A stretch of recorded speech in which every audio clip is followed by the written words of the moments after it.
On the Paper Talk today, we're going to be talking about how warm it is in Thailand, because I'm here in Thailand and it's very warm. I'll also be looking at the potential Manchester United transfers, talking about Martinez, Eriksen, and of course, Frenkie de Jong. So let's find out what's happening.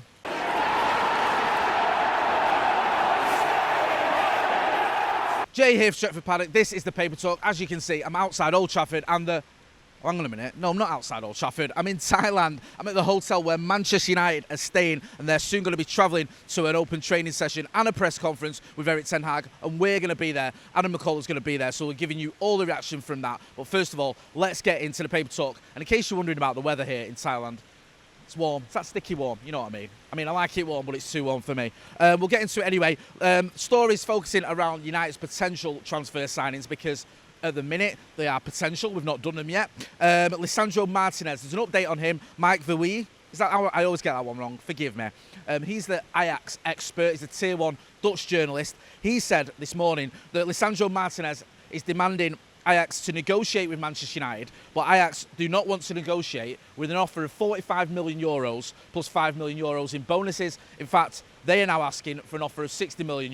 Now, he's really pushing for this, Martinez. He's pushing this transfer hard, and that's why it gives me a lot of hope that this could happen. Obviously, there is this disparity, you get my words out, between what Manchester United are willing to offer and what Ajax want, but the fact the player's pushing for it, the fact Eriksen obviously wants him and knows him as well, gives me a little bit of hope that this transfer could get over the line. But we may not see it just yet. It may take a little while.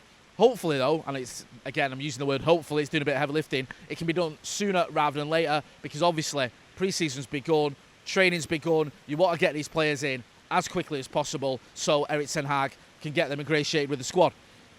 Another update as well, I think this is from James Ducker in the Telegraph, and this is around Frenkie de Jong. The Frenkie de Jong transfer has become a saga now. I was saying last week, I don't think we're quite at saga levels. I think we've got there. It's been dragging on, but we know why it's been dragging on. This isn't about Manchester United not being willing to pay what Barcelona want. This isn't Barcelona wanting more than what Manchester United are willing to pay. This is about Barcelona owing Frenkie de Jong money in wages that are deferred during COVID, and they're not giving him yet, and he wants them. So it just says here, United have been given assurances Frenkie de Jong is willing to move to Old Trafford in the event his salary issues with Barcelona are resolved. So it says there, these are the issues that are holding up. This isn't the player doesn't want to come, despite what Jong Laporte might say, because he's been saying, oh, we don't want to go, or we don't want to sell him, I should say, sorry. Then there were reports that he doesn't want to leave.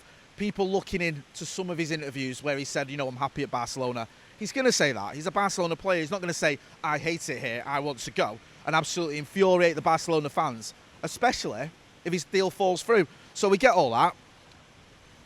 He was due to return to training as well with Barcelona today, according to reports as well. So we'll have to wait and see what happens on that one. But we know it's Barcelona owe Frenkie de Jong this money. He wants his wages paying. He's willing to come to United. United are willing to pay for him. So we'll just have to wait and see. But hopefully, and again, I'm using that word hopefully, this can get resolved sooner rather than later.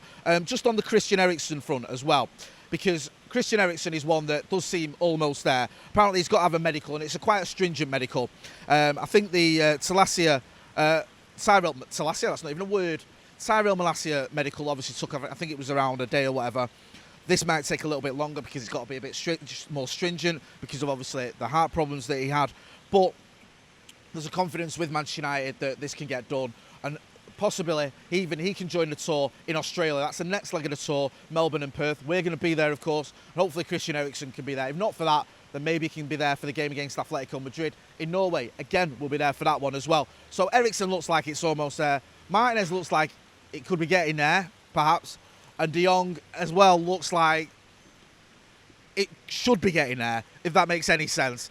None of these are sort of set in stone, but there's a little bit of optimism there, if you want to be optimistic. And just finally, in the evening news as well, it says here Manchester United are prepared to go through the transfer window without signing an out-and-out defensive midfielder. If we can get Frenkie de Jong, that's the main priority in midfield. I know Lisandro Martinez can play in midfield, but he is more of a centre-back.